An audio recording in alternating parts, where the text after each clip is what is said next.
Como homem, ele é mediador entre os homens e Deus.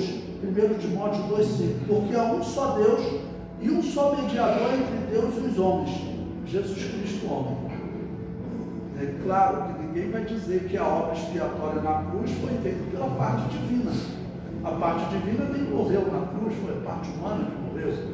Bom, então quem fez a obra expiatória foi o homem. Por isso o apóstolo Paulo diz, né, que há um só Deus e um só mediador entre Deus e os homens, Jesus Cristo, homem. E o comentário: quando Jesus veio ao mundo, executou a obra expiatória e vitorioso assentou-se à destra de Deus. Ele tornou-se mediador.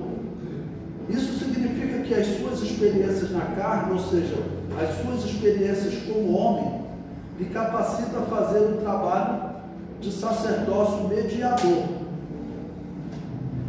Ele respondeu e disse: o homem chamado Jesus fez lodo e untou-me os olhos e disse: vai ao campo de Siloé e lava-te.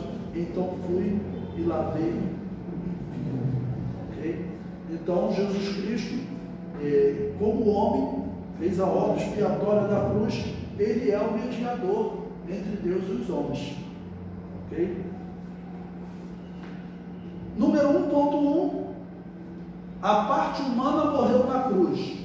Deus não morre. Por isso podemos afirmar que foi a parte humana que morreu na cruz. Como homem, ele morreu, mas como Deus, ele tem o poder de ressuscitar a parte humana. Veja, João 2, versículo 19 e 21. Jesus respondeu e disse-lhe: derribai este templo, em 3 dias o levantarei. Ou seja, falando do corpo dele, ou seja, eu me ressuscito. Tá bom? Versículo 20.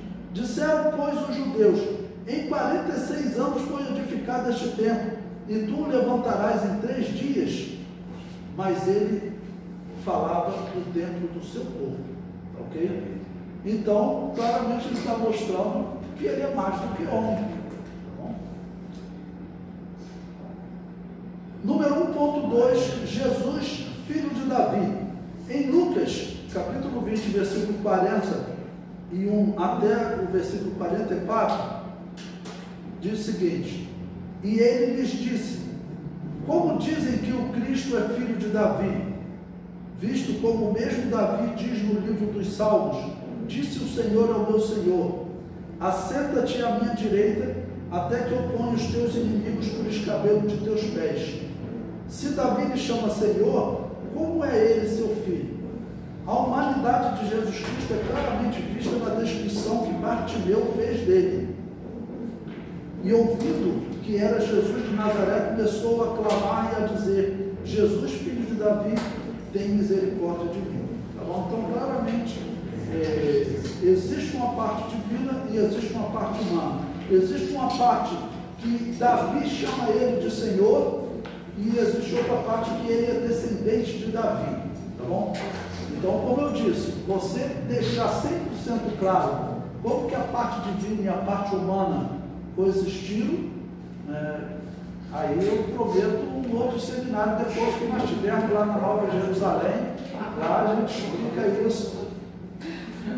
Mas aqui na Terra, detalhar isso realmente foge da nossa capacidade.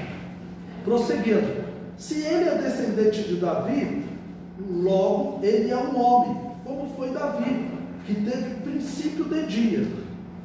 Jamais poderá ser contestado que Jesus era homem, pois a Bíblia ensina que ele em tudo foi semelhante a nós, para que pudesse alcançar o ministério que hoje exerce, ou seja, de sumo sacerdote.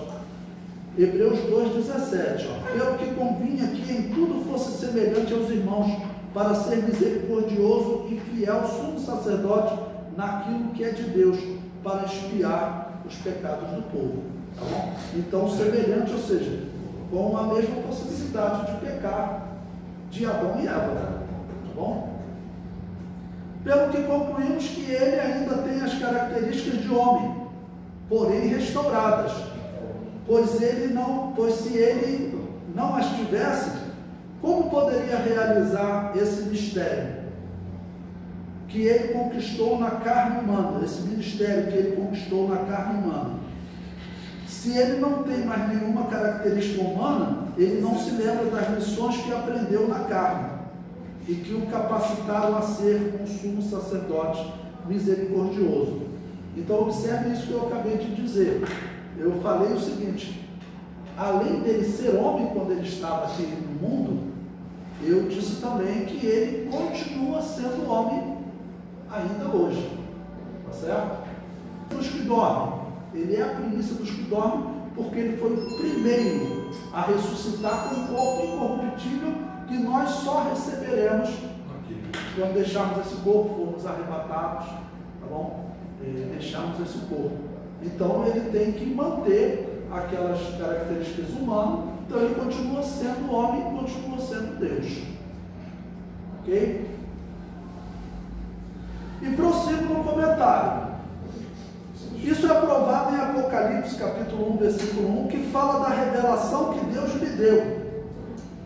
A sua parte humana precisou ser revelada sobre o futuro. Porém, como nos dias do seu ministério terreno, ele tem a parte divina que não necessita de ser revelada, pois sabe todas as coisas. Veja, Apocalipse 1, versículo 1. Revelação de Jesus Cristo, a qual Deus lhe deu para mostrar aos seus servos as coisas que brevemente devem acontecer, e pelo seu anjo as enviou e as notificou a João, seu servo. Então, revelação de Jesus Cristo, a qual Deus lhe deu. Então, naquele mistério, naquela dificuldade inicial, né, parece que aumenta ainda mais a dificuldade, né? Ou como o nosso irmão Maia falou, porque, por exemplo, ele é Deus e ele é homem. Ou seja, ele revelou a ele mesmo. Deus revelou a revelação de Jesus Cristo, a qual Deus lhe deu. Então, se ele é o Deus eterno, ok? Então, ele seja Deus, seja homem, como homem, tá bom? Ele recebeu a revelação de Deus. Na verdade, o grande valor da vitória de Jesus é que ele, tendo participado da carne, venceu o que tinha o império da morte. Veja Hebreus 2,14. E visto como os filhos participam da carne e do sangue, também ele participou das mesmas coisas, para que pela morte aniquilasse o que tinha o império da morte, isto é, o diabo. Ok? Por isso ele pode dizer: tende bom ânimo, eu venci o mundo. Se ele, sendo homem, venceu, nós também podemos, com a sua ajuda, vencer. Jesus ressuscitou. Essa afirmação também serve de evidência de que ele ainda é homem, pois Deus não morre e logo não ressuscita. Foi o homem que morreu e ressuscitou, e isso evidencia que esta natureza humana ainda existe. Ele hoje não é só Deus, ele continua sendo Deus homem, só que a sua natureza de homem foi transformada em natureza incorruptível, a mesma que receberemos no arrebatamento. Entenderam por quê? Que ele é chamado a primícia dos que dormem? 1 João 4, versículos 2 e 3. Nisto conhecereis o Espírito de Deus. Todo espírito que confessa que Jesus Cristo veio em carne é de Deus. E todo espírito que não confessa que Jesus Cristo veio em carne não é de Deus. Mas este é o espírito do anticristo, do qual ouviste que há de vir, e eis que está já no mundo. Então haviam aqueles, principalmente os gnósticos e outras seitas, que assim achavam bonito defender que Jesus Cristo era só Deus, que ele não era homem. Tá bom? Mas essa é uma doutrina errada. Porque se ele não era homem, então tudo que ele sofreu na cruz, toda a tentação no deserto, aquilo era tudo falso. Se ele não era homem, ele não morreu na cruz. Ele chegava ao ponto, tinha grupos que defendiam realmente que ele não morreu na cruz. Eles diziam o seguinte: olha, realmente Jesus ele foi preso, mas quando ele estava no caminho do Gólgota, carregando a cruz, que ele caiu, e quando pegaram Simão Cirineu para carregar a cruz, Jesus Cristo aproveitou, saiu de fininho. E aí eles falaram: já que ele fugiu, vamos crucificar Simão mesmo. Acredita, isso era pregado, tá bom? Mas tudo isso para negar que ele era homem. Pelo contrário, está errado. Nós temos que afirmar que ele era homem. Porque quando ele fala, tende bom ânimo, eu venci o mundo, ele está falando como homem. Porque como Deus venceu o mundo, é fácil, né? Mas como homem, ele venceu o mundo. Segundo João, capítulo 1, versículo 7. Porque já muitos enganadores entraram no mundo, os quais não confessam que Jesus Cristo veio em carne. Este tal é o enganador e o anticristo, né?